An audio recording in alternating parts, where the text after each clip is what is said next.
Missing, और भगवान की बातें पूरी तरह से मिसिंग थी। केवल क्या करना है, घर के लोग हों, आस पड़ोस के लोग हों, सिर्फ इतना ही समझ आता था कि पढ़ाई लिखाई करो, नौकरी अच्छी लगेगी, पैसा ज़्यादा हाथ में आएगा, अच्छी लड़की मिलेगी, अच्छा जीवन होगा। बस इतना तक ही सारा कुछ सिखाया गया, इससे आगे तो कुछ भी पता ही नहीं है। बहन को भी यही सिखाया जाता था कि पढ़ाई लिखाई अच्छे से कर ले, सारी चीज़ें अच्छे से सीख ले, पराए घर जाना है।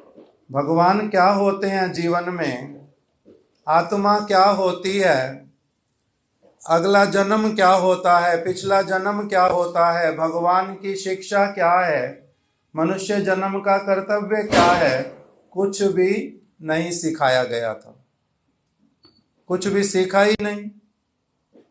इसीलिए जिस समय कार सेवकों के ऊपर, कार सेवक ही बोलते थे ना, एक समय में बहुत सारे लोग इकट्ठे हुए, उसमें लाल कृष्ण आडवाणी और रितंबरा, साध्वी रितंबरा इत्यादि कुछ, और नरेंद्र मोदी भी उसमें थे उस समय, किंतु और लोगों का तो मेरे को अभी भी नहीं पता है।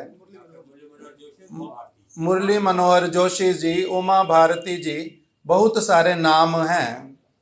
ये तो मतलब कि कुछ समय से, ऐसे तो जो अभी सारी चीजें सुनाई दे रही हैं पूरी ठीक ठीक रूप में, अब क्योंकि थोड़ा सा समझने की, सुनने की इच्छा करती है, अथवा बहुत सारी चीजें अपनी आप से इस प्रकार से हुई हैं कि इतिहास कुछ कुछ कान में अब आता है, तब पता चलता है कि कितने समय से ये जो राम जन्मभूमि, उसके लिए अथवा और बहुत सारी चीजों के लिए किस प्रकार से भारत जो है स्ट्रगल करता रहा है।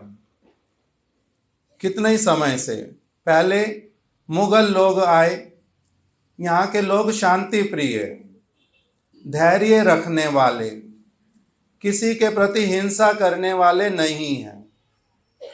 अभी भी जैसे हम लोगों को शिक्षा मिलती है कि मच्छर तक को भी नहीं मारना है, यही तो सीखते हैं ना हम लोग कि जीवात्मा जो है वो भगवान का अंश है, प्रकृति की वस्तुएं अथवा किसी भी प्राणी को कष्ट नहीं देना, इस प्रकार की हम लोगों की संस्कृति रही है। ये कहाँ से आई है? भगवान रामचंद्र जी भगवान के रूप में अवतरित हुए बीच में, उससे पहले से भी उनके जो पूर्वज थे सारे, जिनके नाम आते हैं, अथवा जब भगवान कृष्णचंद्र आए, उनके भी जो पूर्वज लोग हैं। हम लोगों की संस्कृति ऐसी वाली जो किसी भी प्राणी को कष्ट देना नहीं है, मिथ्या बोलना नहीं है, चोरी करनी नहीं है, वचन जो दिया है उसके ऊपर रहना है, अच्छा आचरण करना है।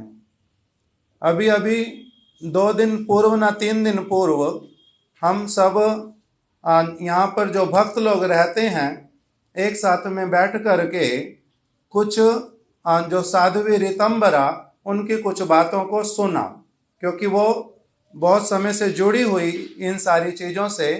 तो वो बतला रही थी कि अगर हम लोग अपने जीवन में राम को नहीं लाएंगे तो फिर हम लोगों के यहाँ पर जो भाई भाई का प्रेम होना चाहिए वो कैसे होएगा? आजकल क्यों नहीं हो रहा? लड़ाई क्यों हो रही है छोटी छोटी चीजों के लिए? कहाँ राम जी जो हैं वो पूरा राज तिलक होने वाला उसको छोड़ करके चले गए, और उनके मुख के ऊपर एक छोटी सी शिकन तक भी नहीं आई। जैसे अभी सुना है, उनकी तो लड़ाई नहीं हुई ना कि मैं भरत को मार डालूंगा, ये कैकेयी होती कौन है, क्या मेरे बारे में ऐसे बोलेगी, मैं इसको अभी देखता हूं, ऐसा वाला कुछ भी हुआ?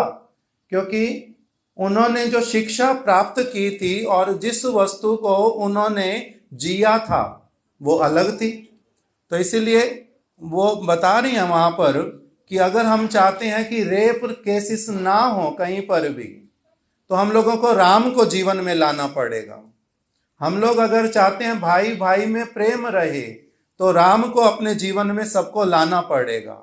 हम लोग अगर चाहते हैं ओल्ड एज हाउस ना बने, माता पिता को लोग धुतकारें ना, उनका आदर करें, तो हमें राम को अपने जीवन में लाना पड़ेगा। अगर हम लोग चाहते हैं कि स्त्रियों का ठीक ठीक रूप में सम्मान कोई करे, प्रेम जो एक मर्यादा वाली दृष्टि, उस प्रकार से अगर हम चाहते हैं राम को लाना पड़ेगा। अगर हम चाहते हैं डाइवर्स केसेस ना हो तो हमें राम को अपने जीवन में लाना पड़ेगा। इस प्रकार की जो सारी शिक्षा कहाँ से मिलती है?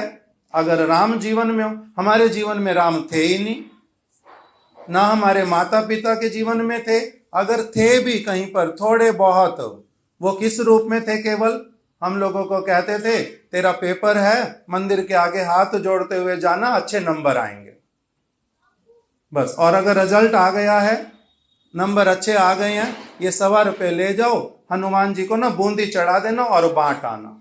इससे अधिक जीवन में राम नहीं थे, ना उनके ना हमारे। और कुछ जीवन में है ही नहीं। निंदा है, चुगली है, द्वेष है, ईर्ष्या है, लड़ाई है, झगड़े हैं, डाइवर्स हैं, पता नहीं क्या क्या चीजें हैं जीवन में, किंतु राम नहीं है। आ जाइए, आ जाइए, आ जाइए। ठीक ठीक, उनको प्रसाद दे दो कुछ हाथ में, जाओ। तो इसीलिए ये जो सारी चीजें वो अब हम लोगों को जो सुनाई जा रही हैं, ये अच्छी हैं ना खराब हैं? हम लोगों ने यहाँ पर, क्योंकि मुगल लोग रहे बहुत अधिक, उन लोगों का संस्कृति अलग था। उन लोगों ने यहाँ पर मांस को लाया, उन लोगों ने प्याज लहसुन को लाया, उन लोगों ने ही लड़ाई झगड़े को लाया, उन लोगों ने चोरी को लाया, उन लोगों ने तलाक इत्यादि। हमारी संस्कृत में शब्द ही नहीं है तलाक क्या होता है। हिंदी इंग्लिश में है पढ़ा शब्द और उर्दू में है पढ़ा, हिंदी में शब्द तक भी नहीं है। क्यों? क्योंकि यहाँ पर जीवन की शैली ही बिल्कुल अलग थी। यहाँ पर शरीर का अधिक महात्म्य नहीं था, आत्मा के साथ में संबंधित जो चीजें हैं सारी की सारी। इसलिए हम लोगों के आदर्श ही अलग थे, किंतु हम लोगों के आदर्शों को पूरी तरह से रौंदा गया, उसको ढक दिया गया। वो अंग्रेज लोगों ने आकर के क्या किया? जो सारी अभी रिपोर्ट्स मिलती हैं, जो लिखी हुई हैं, रिटन डॉक्यूमेंटेड हैं, चाहे वो मुगल लोगों की हो, चाहे वो अंग्रेज लोगों की हो, रिटन में बहुत सारी चीजें मिल जाती हैं। उन लोगों ने सबसे पहले यहाँ पर जब आते गए, रहते गए अंग्रेज लोग, उन्होंने यही निर्णय किया अच्छी तरह से अपने इंटेलेक्चुअल्स को सब जगह भेज भेज करके कि अगर हम इनकी संस्कृति की जड़ें पहले नहीं काटेंगे तब हम इनके ऊपर शासन नहीं कर सकते। इसलिए उन्होंने क्या किया कि युवाओं को, अलग अलग लोगों को पहले, सबसे पहले कैसे तैयार करना शुरू किया कि भगवान राम को दिखाओ तो ये भगवान है भी या नहीं है। तुम्हारी कहानियां बहुत सारी हैं रामायण की, तुम्हारी बहुत सारी चीजें हैं पढ़ी, बताओ तो सही तुम्हारा राम बोलता भी है? अभी भी लोग बोल रहे हैं, नहीं बोल रहे? अभी जो जब कुछ दिनों से चल रहा कि प्राण प्रतिष्ठा होएगी, सारे लोग इस प्रकार से आयोजन करेंगे, तो वहां पर क्या प्रश्न उठा रहे हैं? कौन लोग उठा रहे हैं? मेरे जैसे हिंदू जिनको कभी कोई जीवन में संस्कार मिला नहीं है, कोई संस्कार मिला नहीं है, अच्छी बात पता चली नहीं है आज तक। इसलिए वो क्या कह रहे हैं कि अभी आप लोग बोल रहे हो ना प्राण प्रतिष्ठा होएगी, प्राण प्रतिष्ठा होएगी, इसका मतलब मूर्ति में प्राण आ जाएंगे। जब मूर्ति में प्राण आ जाएंगे तो 1 मिनट तो दिखा दो कि ये मूर्ति चले, 1 मिनट ही दिखा दो कम से कम, ये कुछ खा ले, तुम इतनी सारी चीजें उनको दोगे। इतने सारे लोग इतनी सारी चीजें उनको भेज रहे हैं, उनको 1 मिनट के लिए तो प्रार्थना करे प्राण प्रतिष्ठा करने वाला कि वो कोई एक शब्द भी अपने मुख से बोल दे। मूर्ति ऐसी बातें बोल रहे हैं या नहीं बोल रहे हैं? सभी लोग ही सुन रहे होंगे। अगर मेरे को सुनने में आ रही हैं, मेरे को फोन में दिखाई दे जाती हैं, तो आप लोगों को भी पता तो चलता होगा ना ये सारा कुछ। तो इसका उत्तर क्या है? हम लोगों को क्योंकि ठीक ठीक रूप में किसी भी धार्मिक शिक्षा का प्राप्ति नहीं हुआ है, और उन लोगों ने हमारी सारी चीजों को कैसा करवा दिया कि पुराने लोगों की बातें दकियानूसी हैं, ये मूर्तियां पत्थर हैं, ये कल्पनाएं हैं फालतू की। तुम लोग कहते हो कि ये क्या है, भगवान है, ये बोलते हैं। इनके पास में चूहे भेज दो, कुछ नहीं करता। इनको भोजन रख दो, उसमें चूहे कूद रहे हो तब भी कुछ नहीं करता। अगर हम लोग मंदिर तोड़ते हैं, मूर्तियां तोड़ते हैं, तब भी ये तुम्हारा भगवान कुछ भी नहीं करता। हम लोग तुम लोगों के साथ में जो अत्याचार करते हैं, तुम्हारा भगवान तो कुछ तुम्हारी सहायता ही नहीं करता। तो ये भगवान कैसा है तुम्हारा? यही बातें तो बोलते हैं सारे के सारे, या नहीं बोलते? इसको साधारण रूप में कैसे समझते हैं? 1925 की बात, शिला प्रभुपाद भक्ति सिद्धांत सरस्वती ठाकुर, वो थे कलकत्ता में। 1 महीने का उत्सव हुआ और अलग अलग दिन में अलग अलग लोगों को निमंत्रण करना है। जो समाज में प्रतिष्ठित बड़े बड़े लोग हैं उनको सबको निमंत्रण करो। किसी दिन जज को, किसी दिन किसी और को, समाज के राजनेताओं को, अलग अलग लोगों को निमंत्रण करो। एक दिन निमंत्रण करने के लिए मन में आया कि निमंत्रण करो सीबी रमन को। सीबी रमन कौन है? एक बहुत बड़े वैज्ञानिक। सीबी रमन के पास में भेजा प्रभुपाद जी ने शिला भक्ति दयित माधव गोस्वामी महाराज जी को कि जाओ और उनको निमंत्रण करके आओ। निमंत्रण करने के लिए गए। वो जो साइंटिस्ट, वैज्ञानिक सीबी रमन, वो कहता है कि मैं तुम्हारे कृष्ण को, मैं तुम्हारे राम को नहीं मानता। कौन बोल रहा है? सीबी रमन। कहाँ का रहने वाला था? भारत का ही रहने वाला, तमिलनाडु का ही रहने वाला। मुस्लिम था? मुस्लिम था? नहीं था। और क्रिश्चियन था? नहीं था। हिंदू था जन्म से। किंतु तब भी उसने क्या कहा? ना मैं तुम्हारे कृष्ण को मानता हूं, ना मैं तुम्हारे राम को मानता हूं। किस लिए जाऊंगा तुम्हारे कार्यक्रम में? चंद्रशेखर वेंकट रमन। तो क्यों जाऊंगा तुम्हारे कार्यक्रम में?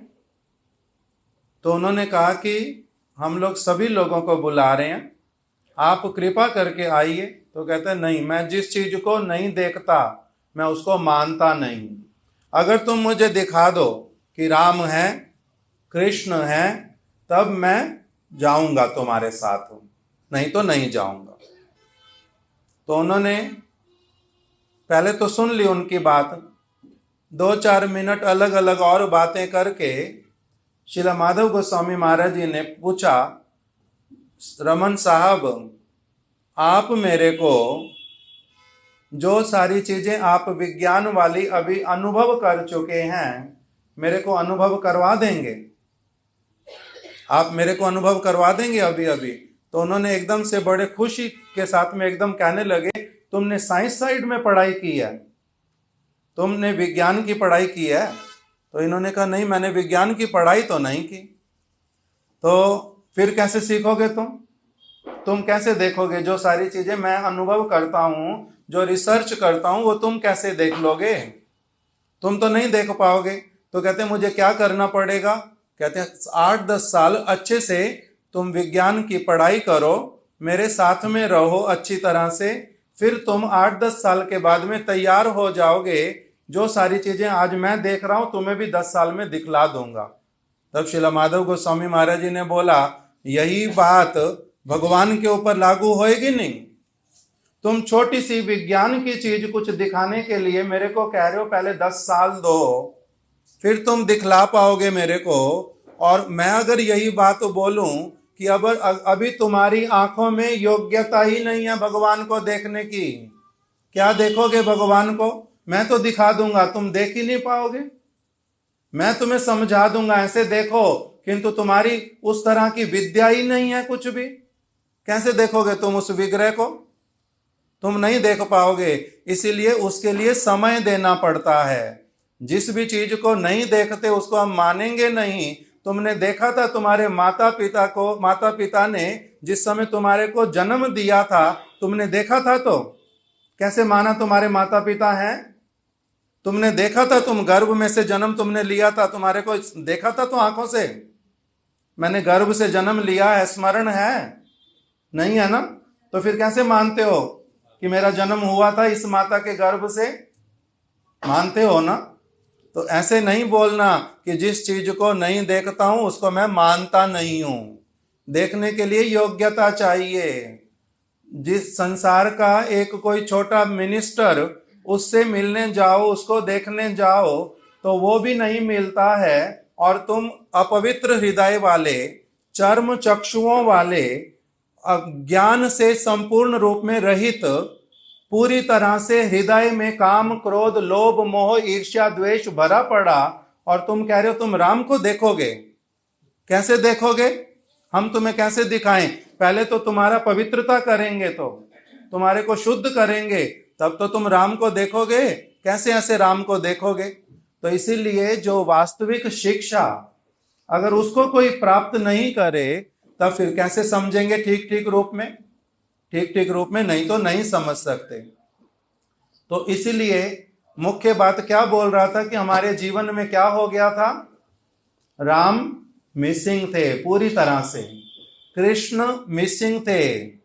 जो वेदों की शिक्षा, जो गीता की शिक्षा, रामायण की शिक्षा, ये ग्रंथ कौन से हैं? ये प्रामाणिक ग्रंथ है। इन्हीं को ग्रंथ कहते हैं, इन्हीं को शास्त्र कहते हैं। हमारे जो पूर्व गुरु वर्ग, उन्होंने प्रामाणिक ग्रंथों के नाम लिखे हैं कि ग्रंथ किसको कहते हैं, शास्त्र किसको कहते हैं, जिनकी बात माननी चाहिए। वो शास्त्र कौन से हैं? उसमें रामायण का भी नाम है। वाल्मीकि कृत रामायण ये वास्तविक प्रमाण है। उसका एक एक वचन परम सत्य है। और भगवान राम मिलते हैं, भगवान राम खाते हैं, भगवान राम पीते हैं, वो चलते हैं, मन की बात सुनते हैं, वो अयोध्या में रहते हैं, उनका नित्य अस्तित्व है, उनका व्यक्तित्व है, वो सब कुछ करने में समर्थ हैं। किंतु जब उन राम को ही जीवन में से भुला दिया जाता है तो फिर क्या रहेगा? केवल भौतिकतावाद, केवल खाना पीना, आहार निद्रा भय मैथुन, उसके अतिरिक्त और कुछ नहीं रहता। मनुष्यता चली जाती है, पशुता आती है। किसी को मारते हुए कष्ट नहीं होता। पशुओं को मार करके खा लो, अपवित्र वस्तु। पहले किसी प्राणी को मारना, उसको कष्ट देना, पाप करना, और उसके बाद में फिर उस अपवित्र मृत्यु जिसकी हो गई शव, उस शव को लेकर के पकाना और खाना, ये मनुष्यों का काम है, असुरों का काम है। असुर लोग करते हैं ये सारी चीजें। किंतु हमारे बहुत सारे लोग ही वही के वही काम करते हैं, नहीं करते वही के वही काम। कितने ऐसे हिंदू लोग हैं जो मांस नहीं खाते, जो मदिरा नहीं पीते, जो ये सारी भूल नहीं करते, किंतु हम लोगों के लिए निषेध है, किंतु हम लोग करते हैं वो सारी चीजें। तो इसीलिए बोल रहे हैं, देखो कुछ कुछ भक्त लोग जा रहे, ऊपर प्रसाद दे दो। तो इसीलिए एक तो ये वाली बात मन में आ रही थी कि किस प्रकार से बहुत सारे लोगों ने इस परंपराओं को जीवित रखा है अभी तक भी। भले ही कम लोगों में रहा सारा कुछ, किंतु तब भी जीवित रखा। कौन सी परंपरा को? जो रामायण से आ रही। रामायण का अर्थ क्या होता है? रामायण शब्द का अर्थ क्या? जैसे नारायण, नारायण शब्द का अर्थ क्या होता है? सभी नरों के, मनुष्यों के अयन। अयन मतलब उनके ना केवल आश्रय, सब तरह से उनको आश्रय प्रदान करने वाले। रामायण अर्थात राम प्लस अयन, राम प्लस आश्रय, अर्थात राम का ही आश्रय लो, राम की शिक्षाओं को जीवन में लो, राम के आदर्श को अपने जीवन में उतारो, इसका ही नाम क्या है? रामायण। रामायण। तो जब वो सारी शिक्षा हमारे जीवन में पहले तो सुनने को मिले, फिर उसके बाद में ऐसे लोग दिखलाई दें जो वैसे वाला पालन करते हैं जीवन में, तब फिर क्या होता है? उस प्रकार की चीज को पालन करने की इच्छा होती है। दूसरी बात मन में आ रही थी कि 2014 में नरेंद्र मोदी प्रधानमंत्री बने। 2014 में बने, तो 2014 में हम लोग उस समय बेंगलोर में थे, शिला भक्ति विज्ञान भारती गोस्वामी महाराज जी के साथ में। मैं साथ में था, हमारे नरोत्तम प्रभु साथ में थे, और दामोदर महाराज थे, और इधर सुंदर प्रभु का भाई अचिंत्य हमारे साथ में था। महाराज जी भी वहीं थे, एक घर में हम रुके हुए थे। वो प्रभु का नाम है राम प्रसाद, जिनके घर रुके हुए थे। उनके एकदम पास में रहते थे भुवनेश प्रभु, लक्ष्मी माता। हम सभी एक साथ में थे।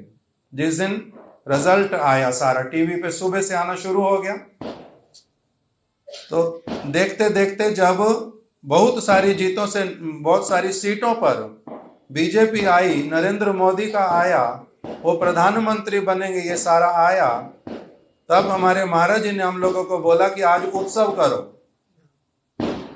आज बहुत बड़ा उत्सव करो। किस लिए? साधु लोगों को क्या लेना देना इन चीजों से? अगर कोई साधारण सा व्यक्ति, अगर हमारे भक्ति के साथ में जुड़े हुए लोग भी, थोड़े बहुत भी, अगर बिल्कुल नए नए लोग वो अगर सुने, तो कहेंगे महाराज जी को इससे क्या लेना देना था भाई, महाराज जी को इससे क्या लेना देना। नरेंद्र मोदी आया, बीजेपी आई, इससे उनका क्या लेना देना? इसमें उत्सव उन्होंने क्यों कहा करने के लिए? उत्सव करो। किंतु उनका दृष्टिकोण क्या है? उनका दृष्टिकोण था कि बहुत वर्षों से भारत में स्थान स्थान पर कितने प्रकार के जो भगवान से संबंधित विद्या देने के लिए कितने सारे लोग प्रयास करते हैं, लोग किंतु लेना ही नहीं चाहते। किस लिए? क्योंकि उनके दिमाग में पहले से इस सारी अच्छी से अच्छी वस्तु के लिए नेगेटिविटी भर दी गई है। दूसरा, उन्होंने जो उस समय बात बोली कि कितने समय में, समय समय पर साधुओं के ऊपर जो सरकारें हैं, ये भी क्या करती हैं? कभी तो जंतर मंतर में गैयाओं के ऊपर, साधुओं के ऊपर गोलियां चलवाई हैं। इंदिरा गांधी के समय पे जंतर मंतर में करपात्री महाराज जी ने ना, किसी एक साधु ने श्राप दिया था, देवरा बाबा या फिर करपात्री जी, किसी ने जो भी नाम था, उन्होंने ना, सभी का नहीं है, बहुत सारे लोग थे, किंतु एक ने बहुत रुष्ट होकर के कहा था, करपात्री जी ने, जिसका भी नाम था, उनके हृदय से आहा निकली थी बहुत अधिक। जैसे भगवान इस जगत में कब आते हैं? जब असुर लोग जो हैं वो किस प्रकार के हो जाते हैं? यदा यदा ही धर्मस्य ग्लानिर्भवति भारता अभ्युत्थानम अधर्मस्य तदात्मानं सृजाम्यहम् परित्राणाय साधूनां विनाशाय च दुष्कृताम। जो दुष्कृति, जैसे इसी भारत में ही अगर बहुत दुष्ट कार्य करने वाले लोग होते हैं, उनको क्या करती है सरकार? कारागार में डालती है। सरकार का मतलब होता है वास्तविक रूप में पिता, राजा का मतलब होता है पिता। तो पिता जो हैं, अच्छे बच्चे को जैसे शाबाशी देते हैं, खराब बच्चे को उसी तरह से दंडित भी करते हैं। भले ही प्रसन्नता नहीं होती बच्चे को उदंड देख करके, प्रसन्नता होती है, बच्चे को दंड दे के अच्छा लगता है, किंतु तब भी दंड देना पड़ता ना, नहीं देना पड़ता। इसी तरह से भगवान भी आते हैं, कभी कंस को दंड देते हैं तो कभी रावण को दंड देते हैं। क्यों? क्योंकि वो कौन से काम करते हैं उन्हीं की संतान ही सारे, किंतु तब भी दुखी होकर के भी उनको क्या करते हैं? उनको दंड देते हैं। तो इसी प्रकार से महाराज जी हमारे को बोलने लगे कि दिल्ली में साधुओं के ऊपर गोलियां चलवाई, गैयाओं के ऊपर गोलियां चलवाई, केवल प्रार्थना क्या करने के लिए शांति पूर्वक बैठे थे, केवल यही कह रहे थे कि गैया जो है उसके बड़े सारे लाभ हैं, हमारे भारत में गो हत्या बंद करवाओ। हमारे शास्त्र, ये हमारा हिंदू राष्ट्र है। अभी पहले हम लोगों ने क्या किया था, पाकिस्तान धर्म के नाम पर बांट दिया कि वहां मुसलमान रह जाएंगे, यहां सारे हिंदू रहेंगे। किंतु तब भी फिर जो सरकारें, उन्होंने क्या किया, बहुत सारी अपने अपने स्वार्थों के कारण अनेक प्रकार की गड़बड़ियां करते गए। पिता जो है वो अपनी संतान के हित में अहित की काम करेगा। तो इसीलिए बहुत सारे ऐसे राजनेता आते हैं जिनको कि वास्तविक रूप में पिता के रूप में, अच्छे व्यक्ति के रूप में देखा नहीं जाता। वो अपने स्वार्थ में केवल उलझे रहते हैं। तो इसीलिए उन लोगों ने, करपात्री जी ने, उनके मन से आह निकली थी कि जो दंड जिनको देना चाहिए उनको दंड उल्टा नहीं देते, जो अत्याचार करते हैं उनको कुछ नहीं कहते, और जो उल्टा प्रेम पूर्वक प्रार्थनाएं करने जाते हैं उनके ऊपर गोलियां बरसाते हैं। फिर दोबारा महाराज जी ने बताया कि कार सेवकों के ऊपर क्या क्या नहीं अत्याचार हुए। कार सेवकों के ऊपर निहत्थे लोग थे, हाथ में कुछ भी नहीं था, अस्त्र शस्त्र इत्यादि। उन लोगों के ऊपर भी मुलायम सिंह ने गोलियां चलवाई बहुत, और छुपाने के लिए सारी चीजों को बहुत सारे लोगों को सरयू में बहा दिया, रेत के बोरे भर भर के उनके साथ बांध बांध के उसमें डुबो दिया कि तैरते हुए भी ना दिखाई दें। तो इस प्रकार से जो अलग अलग अत्याचार होते हैं, इसके कारण जो सज्जन व्यक्ति है उनके मन में कष्ट पहुंचता है, हृदय में पीड़ा पहुंचती है, आह निकलती है। एक समय में गुरुदेव जम्मू में गए थे, वहां पर जम्मू के बहुत सारे प्रेस कॉन्फ्रेंस के लोग इकट्ठे हुए।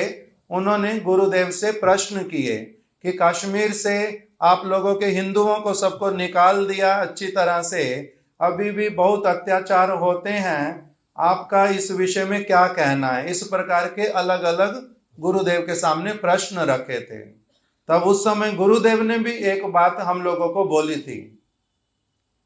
उन्होंने भी इसी प्रकार का कहा था कि देखो, जो लोग शांति प्रिय, शांतिपूर्वक अपना केवल साधारण रूप में जीवन जीना चाहते हैं, प्रसन्नता पूर्वक, बिना किसी को कष्ट दिए, अगर उनको भी कष्ट देते हैं लोग, तो उसके विषय में क्या किया जाए?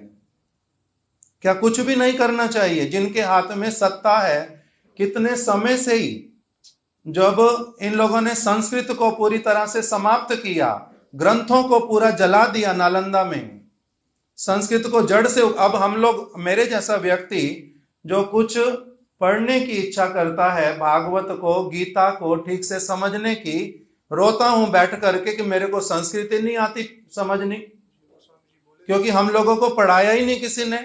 अब हम लोगों की हिंदी भी इतनी खराब हो गई है कि संस्कृत के शब्द वो लिखा होता है, कुछ पढ़ने पर समझ आता है, कुछ गीता नहीं समझ आती, भागवत नहीं समझ आती। हम लोगों को 30-30 साल हो गए कुछ कुछ प्रयास करते करते, क्योंकि बच्चे होते समझा दिया जाता संस्कृत तो बड़े आसानी से सीख जाते। अब जब बड़ी आयु हो गई, समझने की इच्छा करने पर भी, समय देने पर भी भेजे में घुसता ही नहीं, दुख होता है। तो ये सारी चीजों के कारण साधु लोग क्या कहते हैं कि अगर कोई ऐसे वाले व्यक्ति, जैसे रितंबरा, साध्वी रितंबरा, वो भी कह रही थी अपनी बात में कि हम लोग पहले प्रयास कर रहे थे, अलग अलग बातें स्थान स्थान पर बोलते थे, जागरूकता लाते थे इस चीज के लिए कि धर्म की शिक्षा दो, माता पिता को समझाते हैं, बच्चों को समझाते हैं, किंतु रिजल्ट बहुत कम आता है।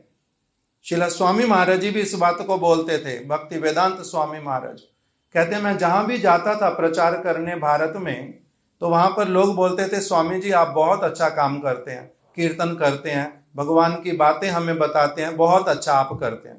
तो कहते हैं मैंने मैं जिसके घर में देखता था 4 बच्चे हैं उनके, मैं कहता था अगर मैं सचमुच में बहुत अच्छा काम कर रहा हूं ना, कीर्तन करना बहुत अच्छी बात है ना, मैं अच्छा व्यक्ति हूं ना, तो आप अपना एक बच्चा मेरे को दे दो सिर्फ भगवान की कीर्तन कथा करने के लिए। स्वामी जी ये कैसी बात बोल रहे हो आप?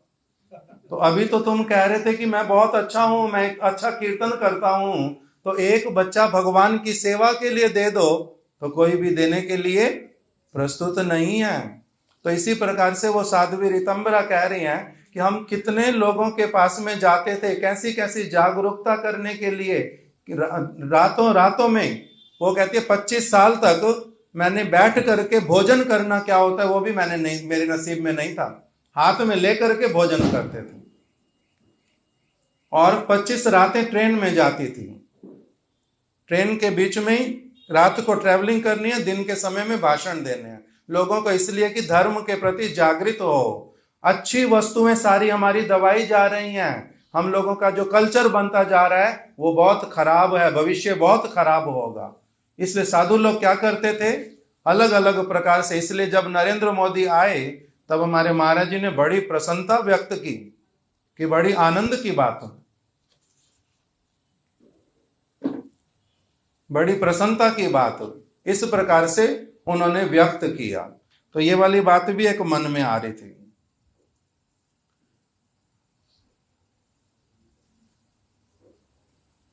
इस प्रकार से अभी जब लोग जाते हैं कुछ कुछ बीच में पता चलता है कि घड़ी बहुत आगे बढ़ रही है, 9:30 हो गई है, इसलिए हम लोग यहीं पर ही कथा को रखते हैं।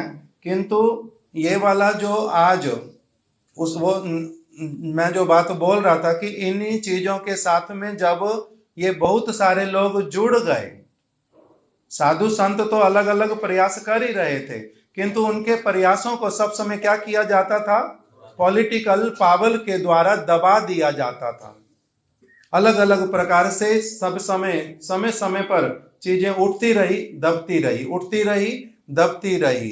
किंतु फिर जब पॉलिटिकल सपोर्ट भी मिल गया तब उसके साथ में इसका क्या हुआ, एक बहुत बड़ा इसमें परिवर्तन आना प्रारंभ हुआ।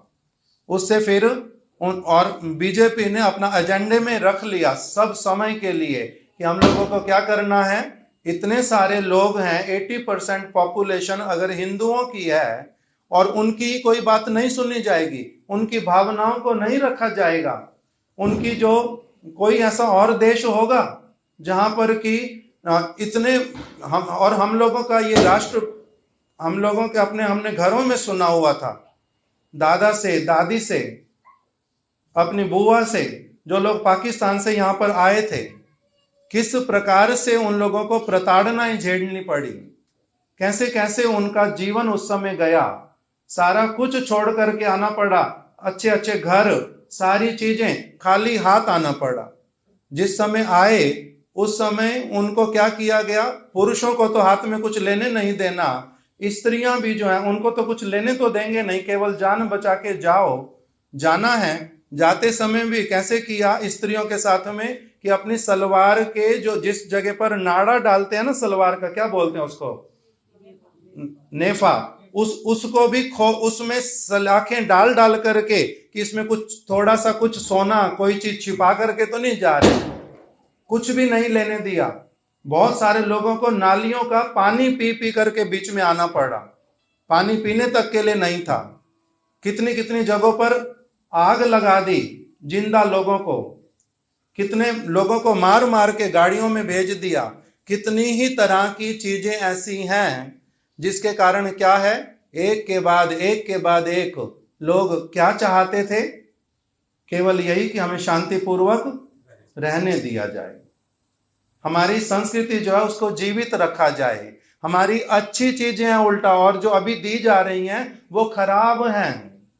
इन सारी चीजों को समझाने के लिए अगर ये सारे बहुत सारे लोग एकत्रित होकर के और उसके साथ में अगर पॉलिटिकल पावर इत्यादि भी इनके हाथ में बहुत सारी चीजें आ जाती हैं, अगर आ जाती हैं, इसलिए आज बहुत सारे लोगों का जो है वो हृदय से ही जो लोग इन सारी चीजों में सहायता करते हैं उनके प्रति क्या होता है, अच्छी भावनाएं आती हैं कि इन लोगों ने कितने बलिदान किए हैं। बाहर हम लोगों को पता भी नहीं, हम जैसे लोगों को क्या पता, हमने तो कुछ किया ही नहीं वहां के लिए, कभी भी कोई प्रयास नहीं किया, किंतु कुछ कुछ ठीक ठीक बात सुनने से समझने से हृदय में पता चलता है। तो इसीलिए जो भगवान हैं, उनके विग्रह हैं, उनकी प्राण प्रतिष्ठा है, उनकी जो सारी शिक्षाएं हैं, उनके जो आदर्श हैं, ये वास्तविक रूप में एक व्यक्ति सारे समझ सकता है जब उसको क्या मिल जाए, ठीक ठीक रूप में इन सारी चीजों को कोई समझने वाला, समझाने वाला मिल जाए, तब तो ये सारी चीजें हृदय में अच्छी तरह से जाती हैं। उसके लिए थोड़ा थोड़ा सभी लोगों को अपना प्रयास अवश्य ही करना चाहिए। हरे कृष्णा कृष्णा कृष्णा हरे हरे, हरे राम राम राम हरे हरे। श्री अयोध्या धाम की जय, भगवान श्री रामचंद्र की जय, भगवान श्री राम के समस्त परिकरों की जय, उनकी सेवा करने वाले समस्त भक्तों की जय, अयोध्या मंदिर की सेवा करने वाले समस्त भक्तों की जय। रिपोर्ट में बता रहे थे कि कितने कितने स्थान ऐसे जहां पर बहुत निर्धन लोग रहते, कोई 10 रुपए, कोई 20 रुपए, कोई 50 रुपए, कोई छोटा, जिसके लिए जो संभव सबने क्या किया, सेवा की।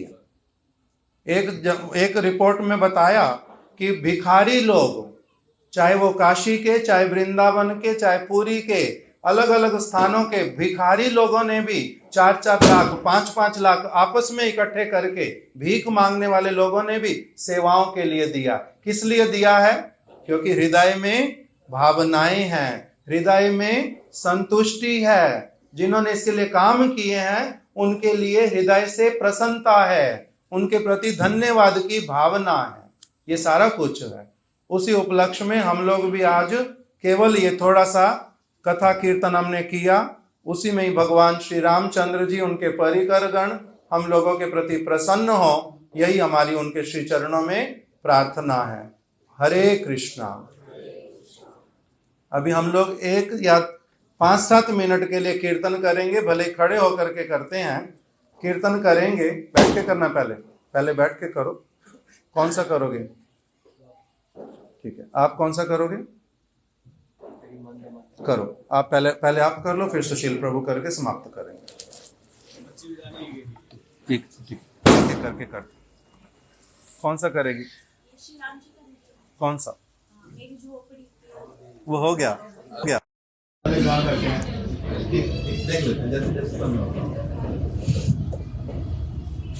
तेरी मंद मंद मुस्कानियां पे, तेरी मंद मंद मुस्कानियां पे, बलिहारी राघव जी, बलिहारी राघव जी। तेरी मंद मंद मुस्कानियां पे, तेरी मंद मंद मुस्कानियां पे, बलिहारी राघव जी, बलिहारी राघव जी।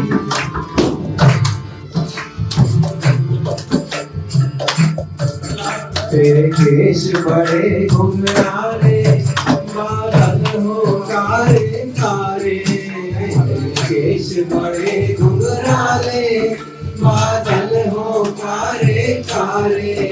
तेरे चरणों की पैजनियां पे, तेरे चरणों की पैजनियां पे, बलिहारी राघव जी, बलिहारी राघव जी। तेरी मंद मंद मुस्कानियां पे, मंद मंद मुस्कानियां पे, बलिहारी राघव जी, बलिहारी राघव जी।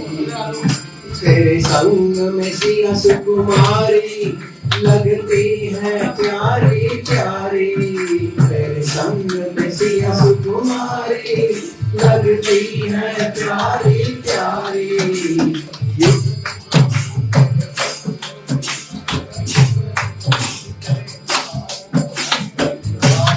राघव जी, बलिहारी राघव जी। इस युगल जोड़ पे जाऊं, इस युगल जोड़ पे जाऊं, बलिहारी राघव जी, बलिहारी राघव जी। तेरी मंद मंद मुस्कनिया पे, तेरी मंद मंद मुस्कनिया पे, बलिहारी राघव जी, बलिहारी राघव जी। कैलाश देवेंद्र दियावे, सदा शेष दिवाए कावे। कैलाश देवेंद्र दियावे, शेष गवा के कावे। इस राम लला की छवि पर मैं, इस राम लला की छवि पर मैं, बलिहारी राघव जी, बलिहारी राघव जी। तेरी मंद मंद मुस्कनिया पे, तेरी मंद मंद मुस्कनिया पे, बलिहारी राघव जी, बलिहारी राघव जी। तेरी मंद मंद मुस्कनिया पे, तेरी मंद मंद मुस्कनिया पे, बलिहारी राघव जी, बलिहारी राघव जी।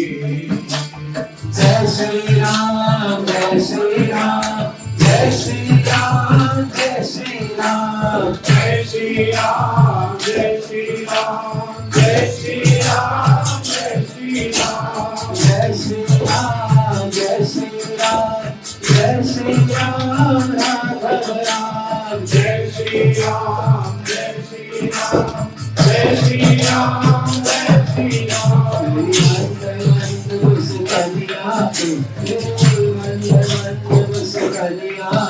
बलिहारी राघव जी, बलिहारी राघव जी।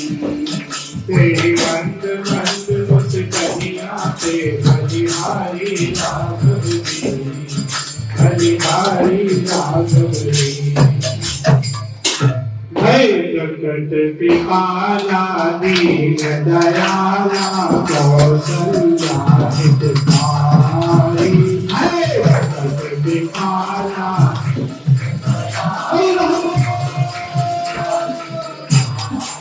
जगत पिपाला दीन दयाला कौशल्या हितकारी।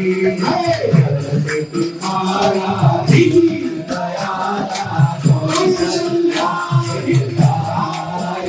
हर्षित महतारी गुनि बलहारी, रूप बिहारी। हर्षित महतारी गुनि बलहारी, अद्भुत रूप बिहारी।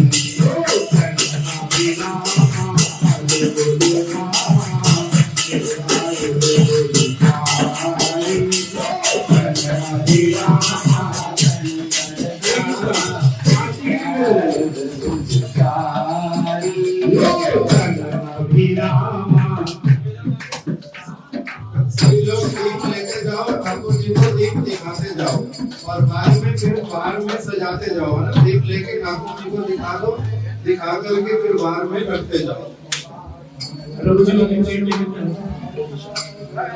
लोचन अभिरामा तनु घनश्यामा, निज भावु न कुछ भारी।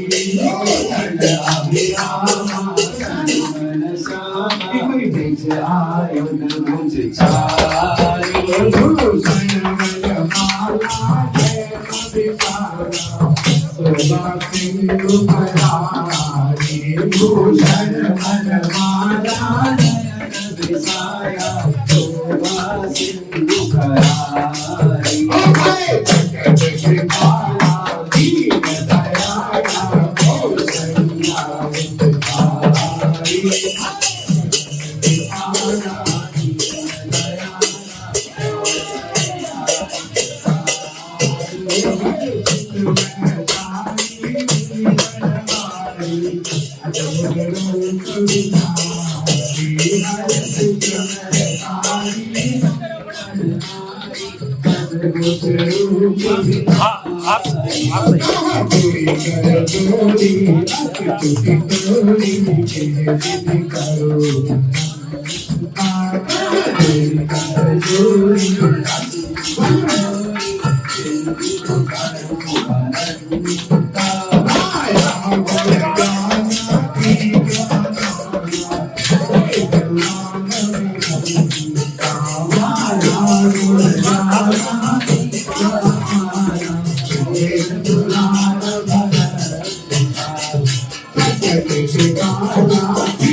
राम